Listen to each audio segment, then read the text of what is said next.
Hi friends, ಇದು ಬಂದು ಸೋಮವಾರದ ವ್ಲಾಗ್ ಆಗಿರುತ್ತೆ. ಸೋಮವಾರ ಬಂದು ರಕ್ಷಾಬಂಧನ ಇರೋದ್ರಿಂದ ನಾನು ಹೇಳಿದ್ದೆ ನೆನ್ನೆ ವ್ಲಾಗಲ್ಲಿ ರಾಖಿನ ತೊಗೊಂಡು ಬಂದಿದ್ದೀನಿ ಅಂತ ಹೇಳ್ಬಿಟ್ಟು.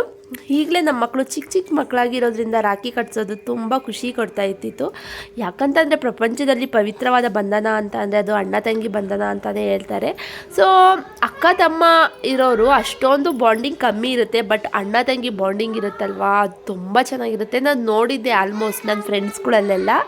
ಬಟ್ ಈಗ ನನ್ನ ಮಕ್ಕಳಲ್ಲಿ ನಾನು ಅದನ್ನು ಕಾಣ್ತಾ ಇದ್ದೀನಿ. ಚಿಕ್ಕ ಚಿಕ್ಕ ಮಕ್ಕಳಾದರೂ ನನ್ನ ಮಗಳನ್ನ ತುಂಬ ಕೇರ್ ಮಾಡ್ತಾನೆ. ನೋಡ್ಕೊಳ್ಳೋದಾಗಿರ್ಬೋದು, ಅವ್ನ ಕೇರಿಂಗ್ ಆಗಿರ್ಬೋದು, ಅದು ರಕ್ತದಲ್ಲೇ ಬಂದುಬಿಡುತ್ತೆ ಅಂತಲೇ ಹೇಳ್ಬೋದು. ತುಂಬ ಚೆನ್ನಾಗಿ ಕೇರ್ ಮಾಡ್ತಾನೆ.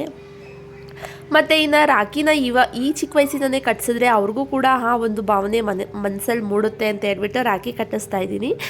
ತುಂಬ ಚೆನ್ನಾಗಿ ಕಾಣ್ತಿತ್ತು, ಕ್ಯೂಟಾಗಿ, ಮನಸ್ಸಿಗೆ ತುಂಬ ಖುಷಿ ಆಯಿತು ಅಂತಲೇ ಹೇಳ್ಬೋದು. ನಿಮ್ಮನೇಲಿ ಯಾರೆಲ್ಲ ಅಣ್ಣ ತಂಗಿ ರಾಖಿ ಕಟ್ಟಿದ್ದೀರಾ ಅಂತ ಕಮೆಂಟ್ ಮಾಡಿ.